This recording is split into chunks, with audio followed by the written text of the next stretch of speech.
Boa noite, irmãos e irmãs, graça e paz. Este é o dia que o Senhor fez, para juntos adorarmos ao Senhor na beleza da sua santidade, para juntos tributarmos honra, glória e louvor ao nosso Deus. Já foi lido nessa noite no primeiro Salmo, Salmo 95, um verso que é um alerta para nós, neste momento em que vamos ouvir a exposição da palavra de Deus. O salmista diz: hoje, se ouvirdes a voz de Deus, não endureçais o coração. Eu preciso alertar você de uma coisa, porque eu sofro essa tentação também quando eu estou assentado aí, assistindo a pregação, quando eu estou ouvindo um pregador pregar. Você será tentado a partir deste momento a não prestar atenção na mensagem. Você será tentado a partir desse momento a pensar nos problemas que você deixou na sua casa.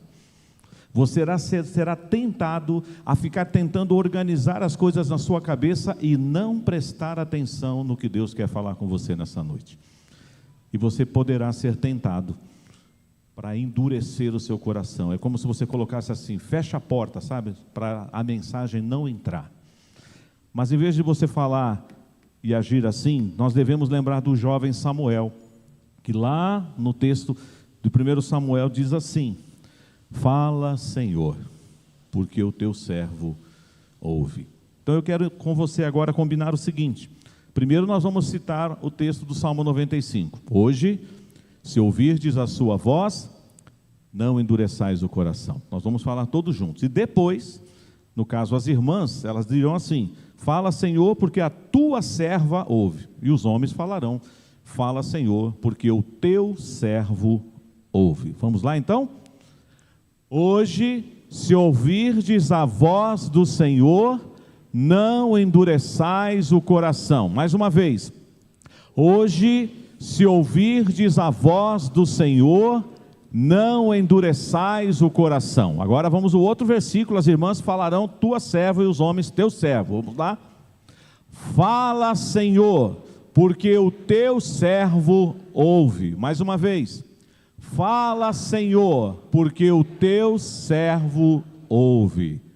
1 Pedro, capítulo 2.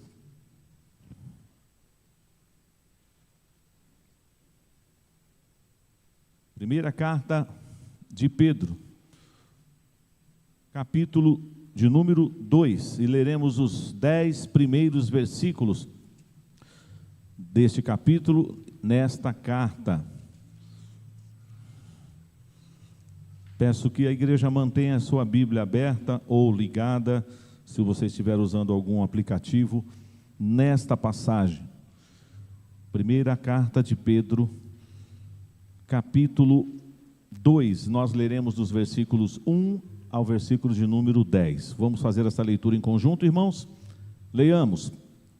Despojando-vos, portanto, de toda maldade e dolo, de hipocrisias e invejas, e de toda sorte de maledicências, desejai ardentemente, como crianças recém-nascidas, o genuíno leite espiritual, para que por ele vos seja dado crescimento para a salvação, se é que já tendes a experiência de que o Senhor é bondoso, chegando-vos para ele, a pedra que vive, rejeitada sim pelos homens, mas para com Deus eleita e preciosa.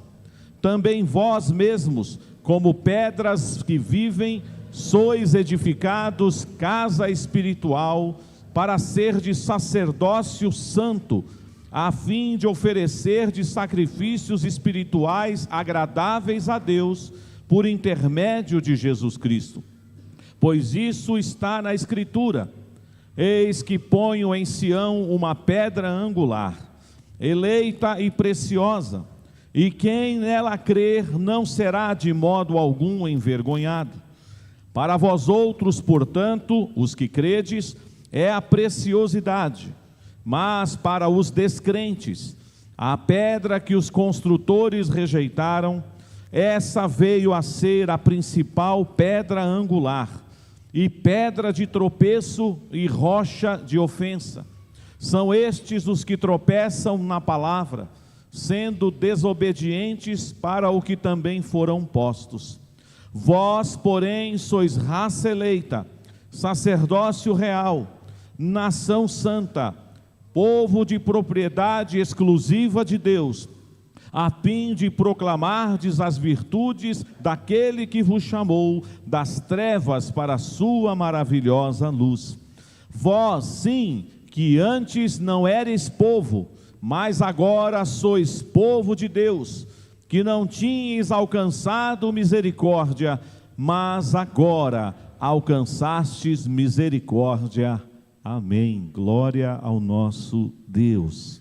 A identidade da igreja de Jesus. Semana passada nós aprendemos que o Senhor Jesus é quem está edificando a sua igreja. A igreja está fundamentada no Senhor, também fundamentada na doutrina dos apóstolos, que o nosso Senhor Jesus dera aos apóstolos para dar sequência ao seu ministério. A sua igreja também está sendo protegida pelo Senhor, e a sua igreja está sendo também revestida de autoridade e poder para avançar, para colocar a palavra de Deus em lugares que às vezes a gente não imagina que ela chegaria, porque as portas do inferno não resistirão, não poderão prevalecer contra a igreja do Senhor. Nesta noite, nós veremos que dentro da identidade da igreja de Jesus, há um povo, há um grupo, existem pessoas, e nesta noite aqui, há um pequeno rebanho, deste grande rebanho do Senhor Jesus, espalhado pela face da terra. É uma pergunta que só você pode responder, e você só pode também dar uma resposta sim, para essa pergunta que eu farei agora, por causa da obra de Cristo na sua vida, por causa que você foi alcançado pelo lavar regenerador do Espírito Santo. Essa resposta é: você faz parte da igreja de Jesus? Essa é a resposta que você tem que dar aí no seu coração. Eu não perguntei se você faz parte da igreja presbiteriana do Jardim Verônia. Eu perguntei se você faz parte da igreja de Jesus. Claro que você depois pode dizer: estou congregando na igreja presbiteriana do Jardim Verônia. Mas a igreja que nós primeiramente somos membros é a igreja de Jesus. Ah, porque essa igreja não é de Jesus? Claro que ela é. Mas eu já expliquei semana passada essas questões que ficaram para nós, dos nossos dias, dos nossos tempos, as denominações, que elas podem ajudar, mas às vezes elas atrapalham. Mas você é da igreja de Jesus.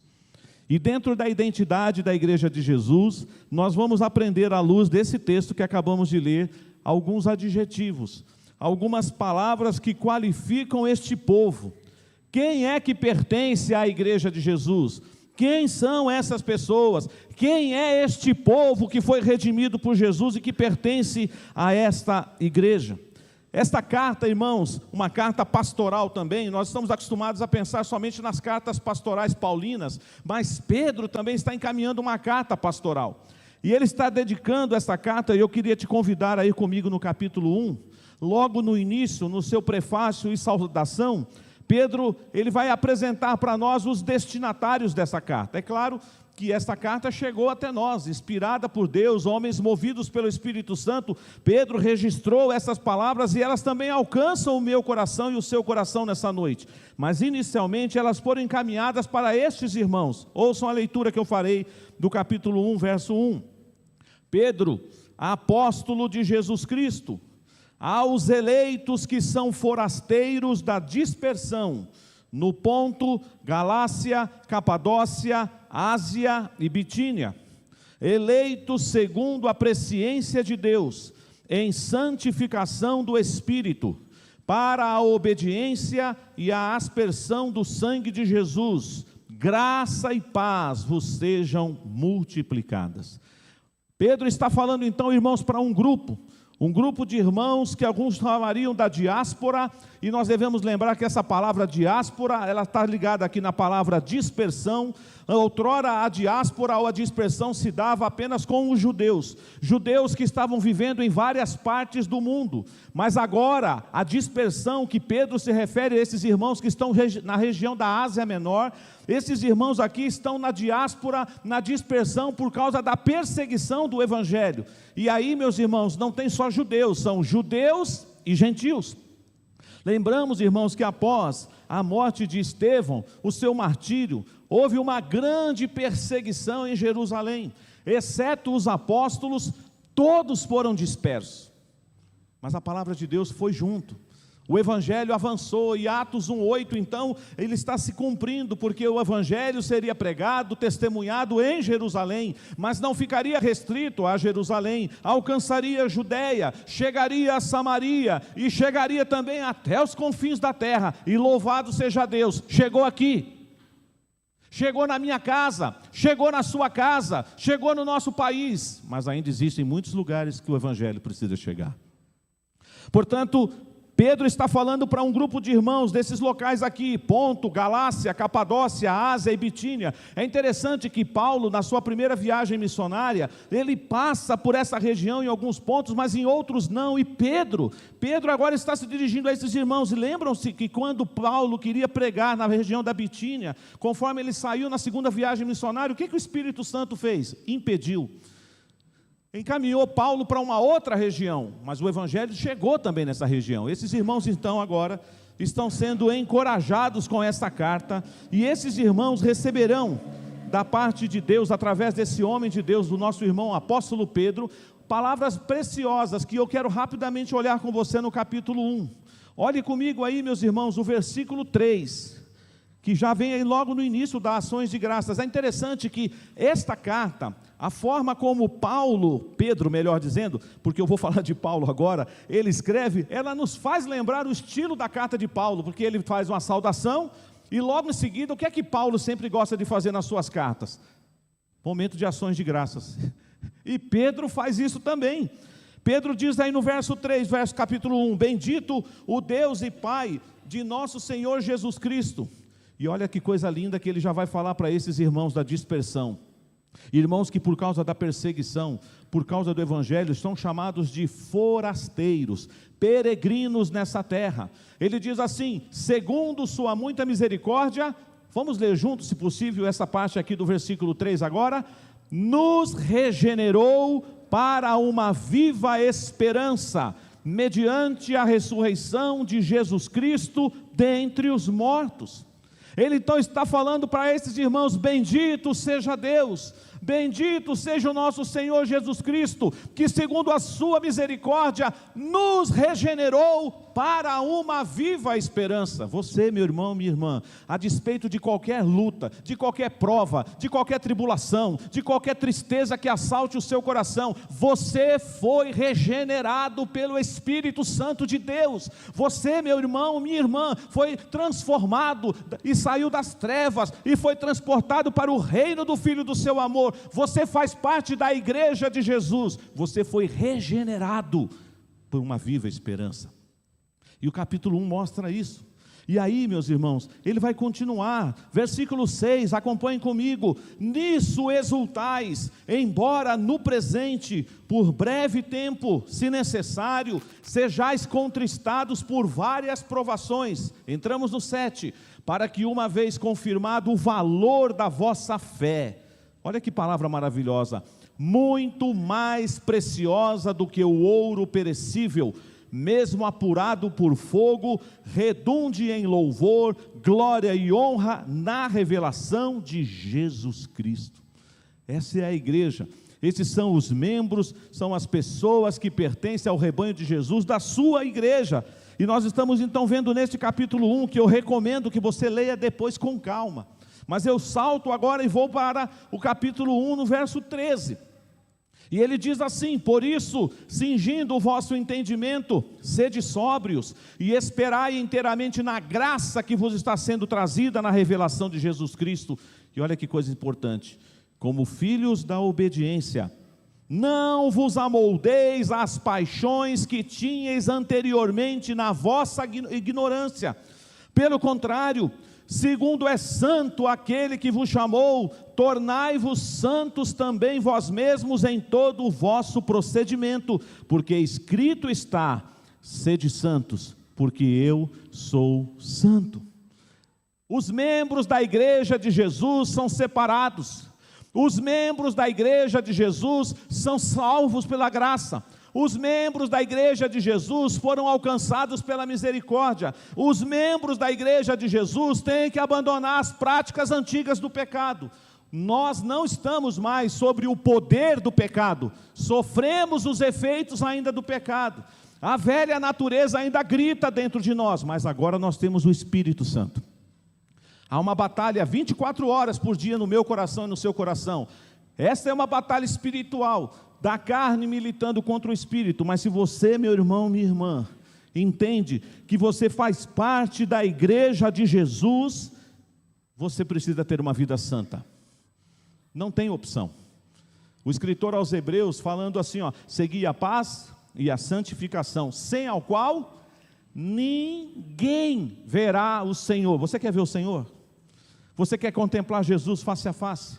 Você quer estar na presença do Senhor quando Ele voltar e buscar a sua igreja? Então, meu irmão, sede santos. Então, minha irmã, sede santo. Não tem outro caminho.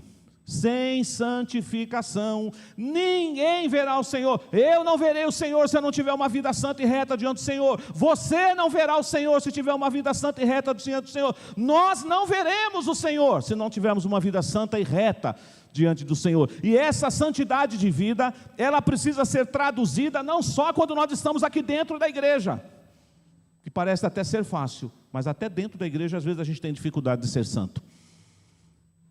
Parece estranho o que eu estou dizendo, né?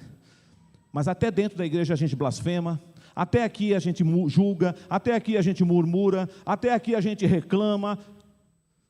Pior lá fora ainda. A nossa vida tem que refletir Cristo e a santidade de Cristo. E aí, meus irmãos, vem uma palavra preciosa para nós a partir do verso 18, e eu quero que você leia comigo o verso 18 e 19. Olha que coisa linda. Você acha que você foi comprado por quê? Por qualquer preço. Você acha que Jesus ele foi lá simplesmente e sacrificou a vida dele na cruz, mas foi um ato assim, isolado, mais um mártir na história, mais um personagem que entrou para a história da humanidade? Não, meus irmãos, você vai descobrir agora como é que Jesus te alcançou, você vai descobrir agora como Jesus te salvou, você vai descobrir agora como é que você entrou na igreja de Jesus. Olha comigo aí, vamos ler o 18 e 19. Sabendo que não foi mediante coisas corruptíveis, como prata ou ouro, que fostes resgatados do vosso fútil procedimento que vossos pais vos legaram, mas pelo precioso sangue, como de cordeiro sem defeito e sem mácula, o sangue de Cristo. É isso que te credencia a fazer parte da igreja de Jesus. Sendo santo, sendo alcançados por essa regeneração. E aí, meus irmãos, caminhando perto já do texto que vamos trabalhar nessa noite, essa introdução é necessária. A partir do verso 22, ele vai mostrar que essa sua santidade, ela precisa ser demonstrada também na horizontalidade da igreja. Nós devemos buscar ao Senhor na sua verticalidade, nós devemos amar o Senhor sobre todas as coisas, de toda a nossa força, de todo o nosso entendimento, de todo o nosso coração, mas nós temos que demonstrar isso também na nossa horizontalidade, amando os nossos irmãos. Olha só o que nos diz o verso 22.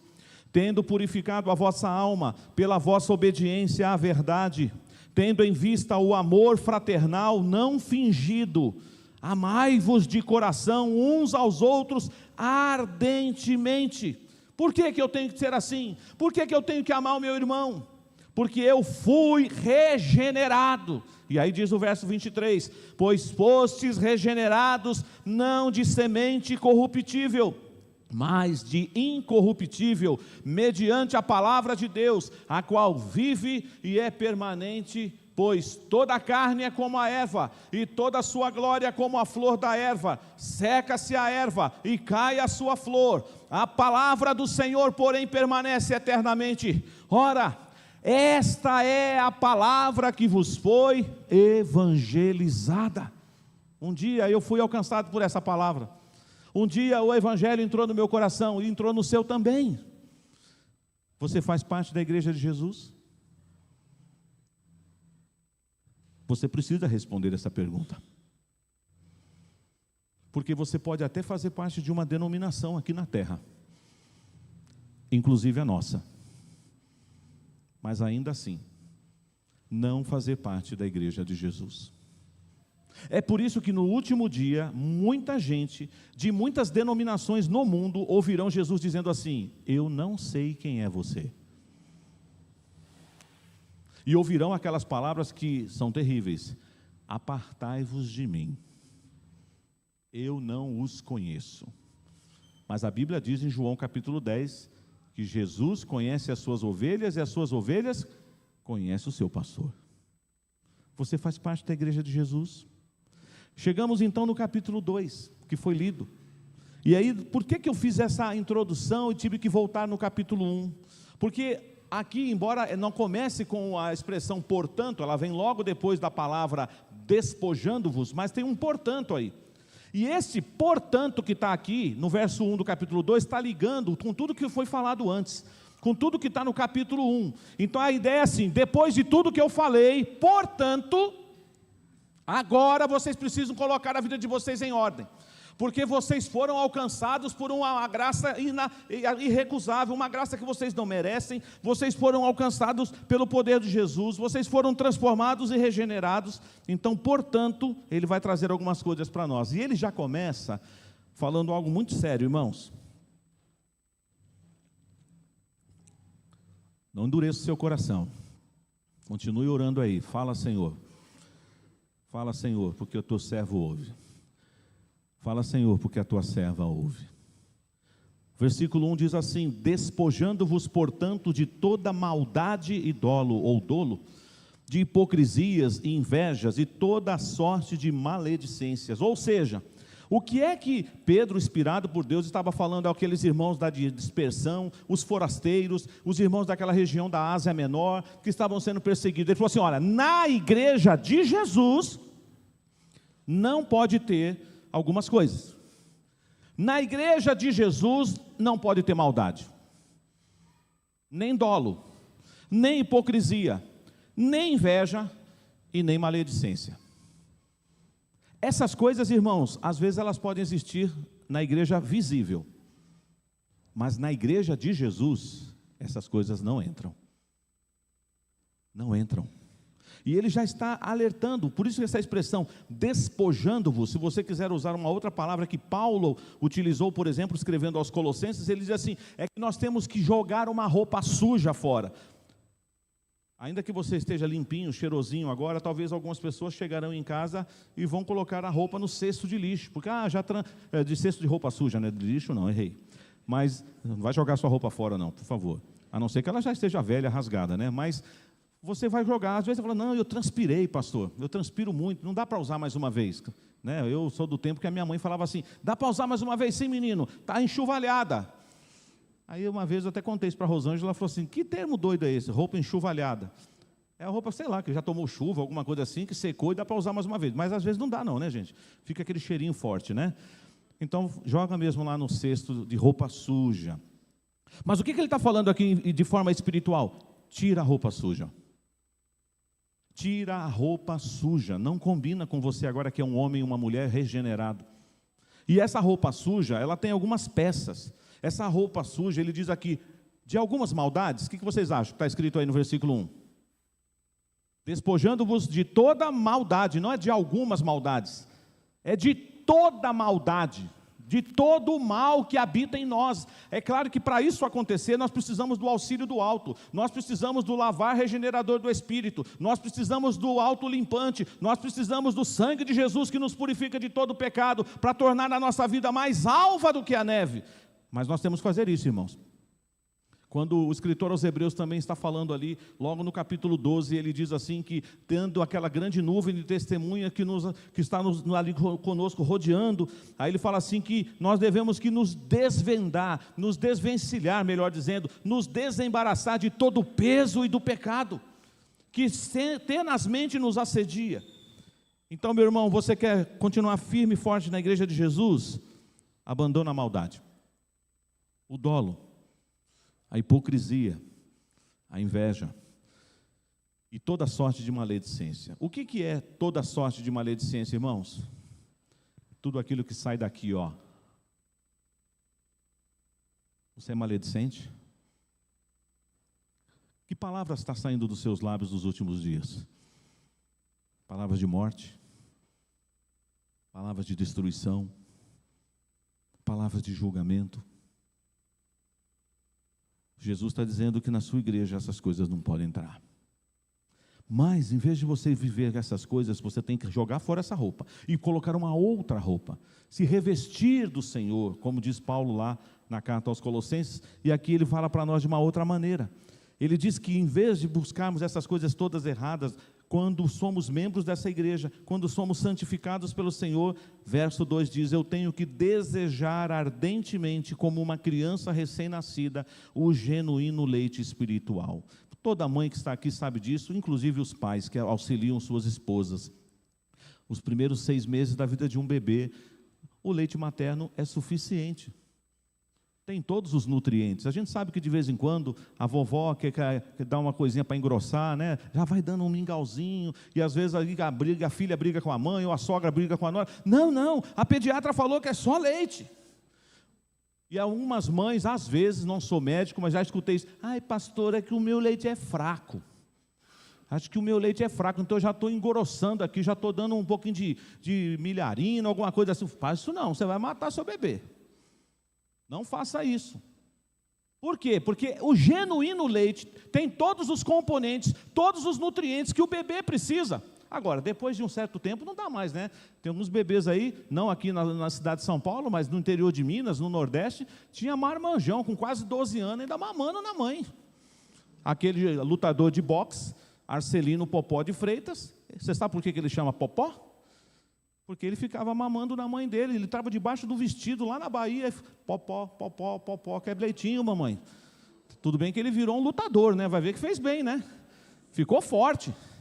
Eu é que sofri, irmãos, porque eu não mamei na minha mãe, então infelizmente tinha muito leite lá, minha mãe até é mãe de leite de algumas crianças lá da rua onde nós morávamos, mas eu rejeitei o leite, a culpa foi minha, não foi da minha mãe. Mas eu quero dizer uma coisa: que leite é esse aqui? É a palavra. Desejai ardentemente, como crianças recém-nascidas, o genuíno leite espiritual, para que por ele você seja dado crescimento para a salvação.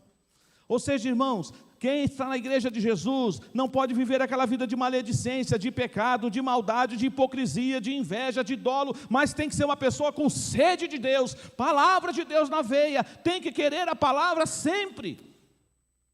Essa é a marca de um homem de Deus, uma mulher de Deus que pertence à igreja de Jesus. E ele continua, e aí ele faz aqui uma ponderação no verso 3, se é que já tendes, aí é uma pergunta que você tem que responder diante do Senhor, a experiência de que o Senhor é bondoso. Você já tem essa experiência? Você já está seguro? Você sabe em quem você tem crido? Você conhece o Senhor Jesus? Ele é o teu Senhor e o teu Salvador? Mas o texto põe uma condicional aqui, se é que você já tem a experiência da bondade de Deus. E ele avança, e ele vai falar agora algo que nós tocamos um pouco na semana passada, e ele vai falar um pouco mais agora, quando chega no verso 4 e diz: chegando-vos para ele a pedra que vive. Quem é a pedra que vive, irmãos? Quem é a pedra que vive, igreja? É Jesus. Vamos responder bem forte: quem é a pedra que vive? É Ele. E diz aqui, essa pedra foi rejeitada pelos homens. Lembra do que João escreveu no capítulo 1? Veio para o que era seu, e os seus não os receberam. Muitas pessoas rejeitaram o nosso Salvador, muitas pessoas continuam rejeitando o nosso Salvador, blasfemando, nos perseguindo por causa de Cristo. Mas a Bíblia diz lá em João capítulo 1, verso 12, mas a todos quantos o receberam, deu-lhes o poder de serem feitos filhos de Deus, a saber, aos que creem no seu nome. Você foi alcançado, você agora então pode viver que essa pedra que foi rejeitada pelos homens, mas para Deus ela é o quê? Eleita e preciosa. Nós mesmos, olha que coisa linda agora, irmãos, eu não sei se você já parou para pensar nisso, Paulo também fala isso na carta aos Coríntios, nós estamos participando do projeto de Deus, na edificação da sua igreja nesta terra. Você sabia disso? Você não está aqui apenas para assistir culto, você não é membro dessa igreja só para consumir as coisas que essa igreja pode oferecer para você e para a sua família. Você está aqui para fazer parte de uma construção, e você faz parte dessa construção. O que o texto diz para nós aí? O texto diz que Nós agora estamos diante de uma pessoa maravilhosa do nosso Senhor Jesus, que é a rocha, que é a pedra angular, mas nós somos o quê? Pedras que vivem. Somos edificados casa espiritual para ser de sacerdócio santo, a fim de oferecer de sacrifícios espirituais agradáveis a Deus por intermédio de Jesus Cristo. Se você não entendeu ainda o que é que você deve fazer na presença de Deus como membro da igreja de Jesus, esse versículo te responde. Vamos ler juntos? Começando aí na palavra pedras que vivem. Vamos lá, versículo, só para encontrar aqui o versículo 5. Vamos lá. Pedras que vivem, sois edificado casa espiritual, para seres o quê? Sacerdócio santo, a fim de oferecer de sacrifícios espirituais agradáveis a Deus, por intermédio de Jesus Cristo. Você tem feito isso? Você tem oferecido sacrifícios agradáveis e espirituais a Deus por intermédio de Jesus? Romanos capítulo 12, verso 1, o que nos diz? Rogo-vos, pois, pelas misericórdias de Deus, que vos apresenteis como sacrifício vivo, santo e agradável a Deus, que é o vosso culto racional.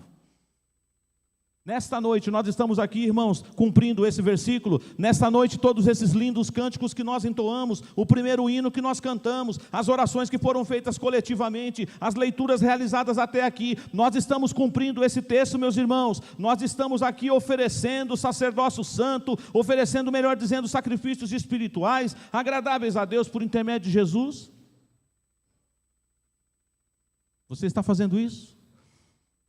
Louvado seja Deus se você respondeu no seu coração: sim, pastor, eu sou pecador, eu sou pecadora, mas eu estou aqui de verdade, oferecendo sacrifícios espirituais agradáveis a Deus, porque eu não posso fazer outra coisa nessa hora. Nem existe nenhum lugar na face da terra agora, nem por 10 milhões de dólares eu sairia daqui para ir para outro lugar, porque este é o melhor lugar.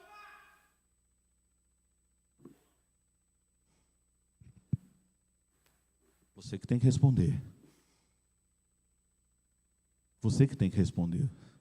Por isso você precisa falar: Senhor, me mostra por que às vezes eu estou colocando obstáculos para não estar com os meus irmãos. Todos nós estamos sujeitos a problemas, a lutas. Às vezes elas poderão nos impedir de estar aqui. Mas quando não tiver nenhum obstáculo, não seja você o obstáculo. Venha. Quando não tiver nenhum problema, quando você não fala assim: eu estou com as pernas travadas, eu estou acamado, venha, porque você foi salvo para isso. Você foi alcançado pela graça para você oferecer sacrifícios espirituais agradáveis a Deus. E ele continua falando, ele cita o Antigo Testamento, fala que Jesus é a pedra angular, que foi colocada lá em Sião. E essa pedra é eleita e preciosa, quem nela crê não é de modo algum envergonhado. Para os que credes, ela é a preciosidade, mas para os descrentes, a pedra que os construtores rejeitaram, ela vem a ser uma outra coisa. Ela é pedra de tropeço, rocha de ofensa. E o texto diz que são esses que tropeçam na palavra, sendo desobedientes para o que também foram postos. E aí, irmãos, nós chegamos naquilo que já foi cantado lindamente nessa noite. O que você é, sendo membro da igreja de Jesus? E esse texto nos apresenta algumas coisas lindas. Ele diz que nós somos raça eleita, sacerdócio real, nação santa, povo de propriedade exclusiva de Deus. Se você não fez isso até hoje na sua vida, faça agora. Porque eu não mereço ter esses títulos, e você também não. Ninguém aqui merece esses títulos que nós acabamos de ler, mas é pela graça de Jesus que ele diz que nós somos raça eleita, sacerdócio real, nação santa, povo de propriedade exclusiva de Deus. Agradeça. Poxa vida, Senhor, eu sou um miserável pecador, eu não mereço estar aqui. Se não fosse a tua graça, se não fosse a tua misericórdia que não tem fim, que se renova a cada manhã, eu não poderia estar aqui. Então, se o Senhor está declarando que eu sou raça eleita, que eu sou sacerdócio real, que eu sou nação santa, que eu sou povo de propriedade exclusiva de Deus, não há mérito nenhum em mim, é a tua graça, é o teu amor que me constrange, é a tua obra vicária que me alcançou. É por isso que nós estamos aqui. Eu não sei o que vai acontecer quando a gente sair daqui hoje à noite. Eu não sei se mais uma guerra vai estourar no mundo, como infelizmente está acontecendo. Eu não sei se você vai enfrentar algum problema essa semana na sua casa. Espero que não. Eu não desejo que você enfrente nenhuma luta. E se você está atravessando alguma luta, que em nome de Jesus você supere essa fase. Mas não se esqueça de quem você é em Cristo Jesus. Não se esqueça de quem você é em Cristo Jesus. As pessoas por aí vão dizer outras coisas a seu respeito. Não acredite. Muitas vezes as pessoas vão falar coisas para você, tentando te diminuir, tentando humilhar você, tentando tirar a paz do seu coração. E quando você começar a ouvir essas coisas, olhe para Cristo, porque Ele está dizendo assim: você é raça eleita, sacerdócio real, nação santa, povo de propriedade exclusiva de Deus. O que seria raça eleita? A ideia da palavra raça aqui está ligado à etnia, povo, família. Nós somos, porque a palavra raça parece que ganhou uma outra conotação, né? Até de certa forma pejorativa, né? Jesus até teve uma vez que usar um termo forte para os fariseus. Como é que ele chamava os fariseus mesmo? Raça de víboras. De vez em quando saem os impropérios assim da nossa boca, né? A gente diz, né? Vai para lá, seu filisteu, né? Filho de Belial. É os palavrões que os crentes falam, não deve. Até brinquei sexta-feira aqui no grupo familiar, que às vezes a gente fala isso, né? Às vezes até sai abençoado, mas no seu coração a palavra é outra, né? Toma cuidado. Cuidado com o que você fala. Como diz a música das crianças, porque Jesus lá do céu está olhando para você. Cuidado, boquinha, o que fala. Mas vamos voltar aqui. Você é raça eleita, você pertence ao povo do Senhor.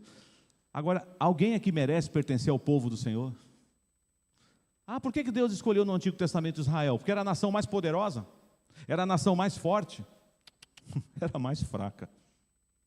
Mas ele chamou aquilo como Paulo fala lá no 1 Coríntios, chamou as coisas que não são para confundir as que são, chamou as coisas loucas desse mundo para confundir os sábios dessa terra, os mais fracos para confundir aqueles que acham que são alguma coisa. Deus sempre faz isso.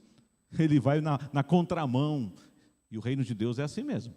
E agora ele escolhe um povo. E hoje, como novo Israel de Deus, nós somos povo constituído de judeus e gentios, não tem mais a parede da separação, a parede foi derrubada, há um povo só, um só rebanho, a família de Deus, e nós somos então raça eleita. Mas ele diz que nós somos o que também? Sacerdócio real. Isso nos faz lembrar dois ofícios de Jesus, que ele se cumpriu nele, que existiu no Antigo Testamento. No Antigo Testamento nós tínhamos os 3 ofícios, profético, sacerdotal e real. Jesus é verdadeiro profeta, Jesus é o verdadeiro sacerdote, Jesus é o verdadeiro rei. E aqui está falando que nós agora, pertencendo a Jesus, temos o sacerdócio universal de todos os crentes. Você pode orar na presença de Deus, você só precisa de um mediador para você chegar na presença de Deus, de Jesus, o sumo sacerdote, mas você também é agora chamado de sacerdote real. Eu gosto muito quando converso com o reverendo Hernandes, e ele tem uma maneira de chamar as pessoas, ele fala: oi, príncipe. Oi, princesa. Ele gosta de chamar os irmãos assim. Por que será? Você sabia que está cheio de príncipe aqui nessa noite? E não é que vira sapo depois não, hein? Está cheio de princesa aqui nessa noite? Você é da nobreza, meu irmão. Por que você é da nobreza? Porque você faz parte da igreja de Jesus, do Rei dos Reis, do Senhor dos Senhores, do sumo sacerdote, que não é segunda a ordem de Arão, mas é segunda a ordem de Melquisedeque. Você é sacerdócio real. E às vezes a gente fica, ninguém olha para mim, ninguém me ama, ninguém falou comigo. Para com isso, meu irmão. Para com isso, minha irmã. Leia mais a Bíblia e você vai descobrir quem você é na Bíblia.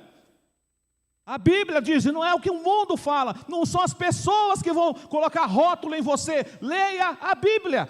A Bíblia diz, eu sou raça eleita, eu sou sacerdócio real, e eu sou o que também? Nação santa. Essa palavra que foi dito já no capítulo 1, sede santos porque eu sou santo, é a ideia de que você foi separado.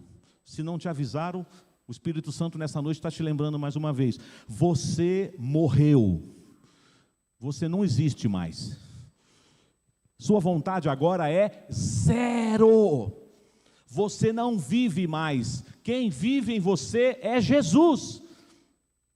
Então não adianta você espernear, gritar, eu quero, você tem que só falar uma coisa, seja feita a tua vontade. Porque agora eu fui separado. A ideia de santidade é separado para um fim, para um propósito. E essa palavra santo também significa não só separado, mas consagrado. Minha irmã, meu irmão, jovens que estão aqui, adolescentes que estão aqui, vocês se passaram pela experiência do novo nascimento, vocês são sacerdócio real, raça eleita, nação santa. Você se sente assim? Não por seu mérito, mas porque Cristo declara na sua palavra, como esse texto, que você é, que nós somos nação santa. Os anjos estão na presença do Senhor agora lá, dioturnamente, declarando, santo, santo, santo é o Senhor dos exércitos. Nós cantamos nessa noite, Ele é digno, Ele é santo, mas a palavra de Deus diz que Ele também quer que nós vivamos na santidade. Nós nunca seremos santos como Ele é impossível, mas nós devemos viver uma vida diferente. Porque para fazer parte da igreja de Jesus, você precisa se apropriar dessas qualidades. Raça eleita, sacerdócio real, nação santa, povo de propriedade exclusiva de Deus. Você precisa também lembrar a última coisa que eu acho preciosíssima nesse texto. Você é propriedade exclusiva de Deus. Você não manda na sua vida mais. Tem gente que não gosta de ouvir isso. Que conversa fiada é essa, pastor? Você nem me conhece. Como assim eu não mando na minha vida? Claro que eu mando na minha vida, eu faço o que eu quero. Eu só estou aqui neste culto porque eu decidi. Nananina não.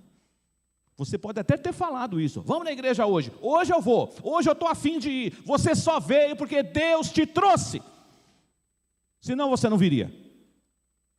Foi Deus quem te tirou da sua casa hoje e fez você vir aqui.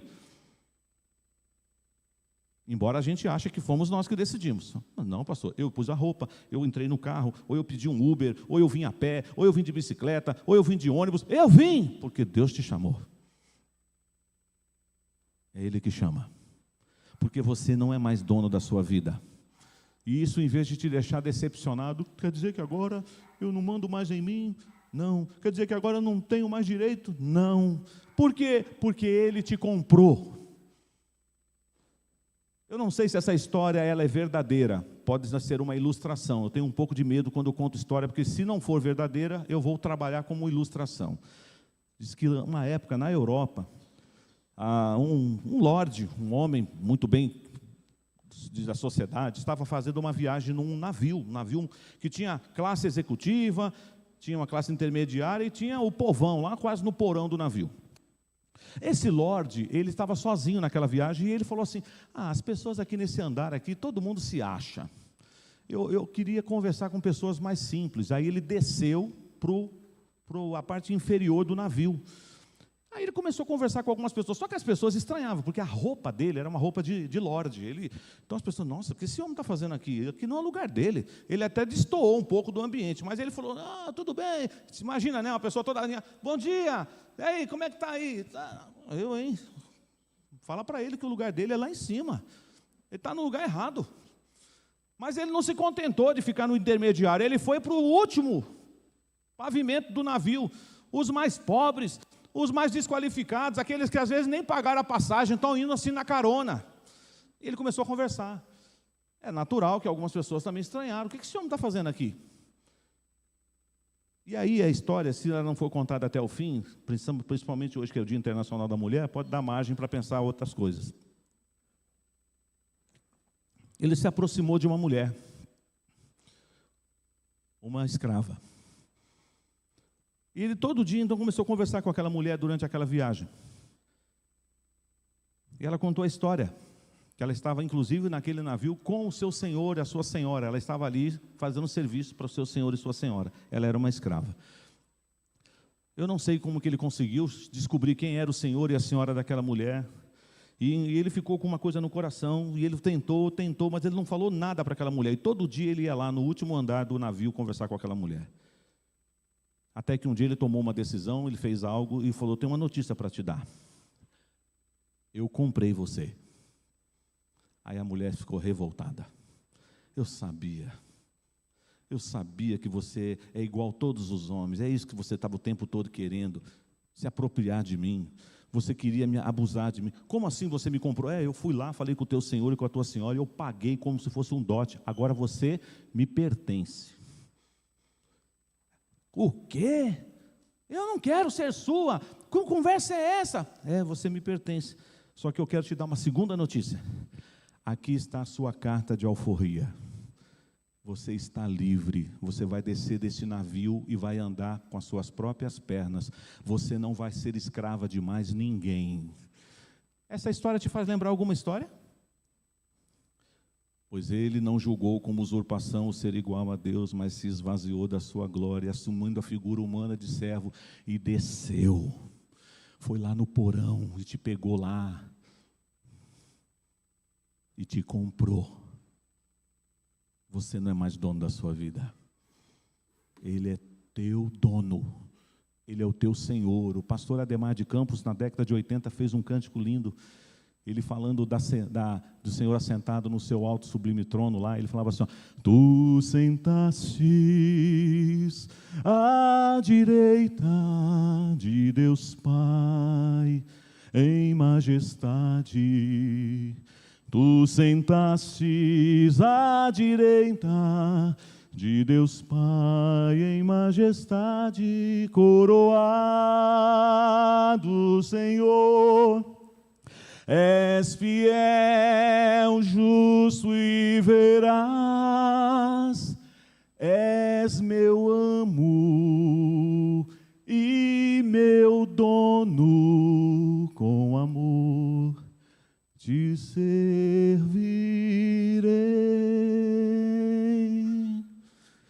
Jesus é o teu dono. Você é propriedade exclusiva de Deus. Para de ficar decretando independência ou morte para Jesus. Não tem independência. Você tem que dizer assim: dependência ou morte.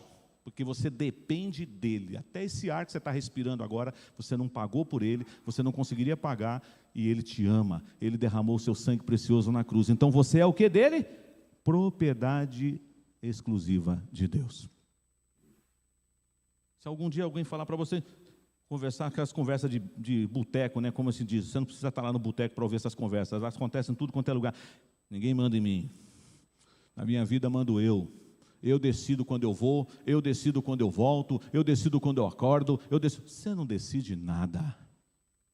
Como foi falado para aquele homem na parábola: seu louco, esta noite te pedirão a tua alma, e o que tu tens, para quem serás? Nós não sabemos, irmãos. O que eu sei é o que a palavra de Deus diz. Vamos ler juntos o verso 9? Eu sei é isso aqui. Mas vamos ler só até a propriedade exclusiva de Deus. Eu sei que a mensagem está um pouco longa hoje, mas eu vou avançar aqui um pouquinho mais. Mas vamos ler aqui até proclamar, vai daqui a pouco. Até a propriedade exclusiva de Deus. Vamos lá? Vós, porém, sois raça eleita, sacerdócio real, nação santa, povo de propriedade exclusiva de Deus. Agora você é tudo isso para quê? Para sair desfilando de bacana por aí?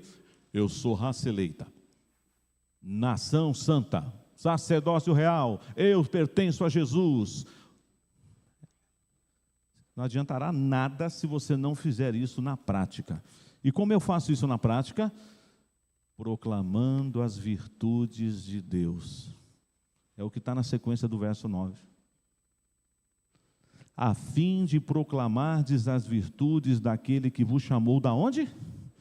Das trevas. É lá que nós estávamos. Você estava nas trevas e eu também. Mas Ele nos tirou de lá. Ele nos transportou para a sua maravilhosa luz. E aí o verso 10 ele faz a questão de lembrar quem nós éramos, mas fala também quem nós somos. É o antes e o depois. O verso 10 diz assim, ó, vós sim, antes, vocês não eram povo. Vocês eram um bando aí, perdido, sem rumo, sem direção, sem esperança, sem Deus no mundo, como Paulo gosta de falar lá em Efésios capítulo 2. Mas agora, ele diz, olha, vocês antes não erais povo, mas agora sois povo de Deus. Olha, vocês não tinham alcançado misericórdia, vocês estavam longe, vocês estavam debaixo da ira de Deus, mas agora vocês foram alcançados pela misericórdia. Esta é a marca, ou as marcas, as credenciais de um membro da igreja de Jesus.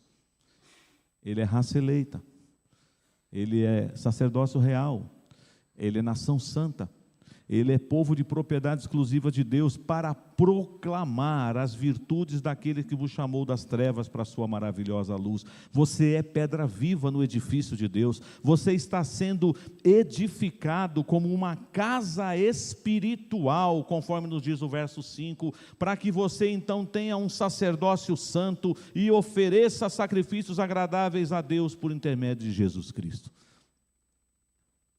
Essa é a igreja de Jesus. E ela é linda, não é? A igreja de Jesus é linda.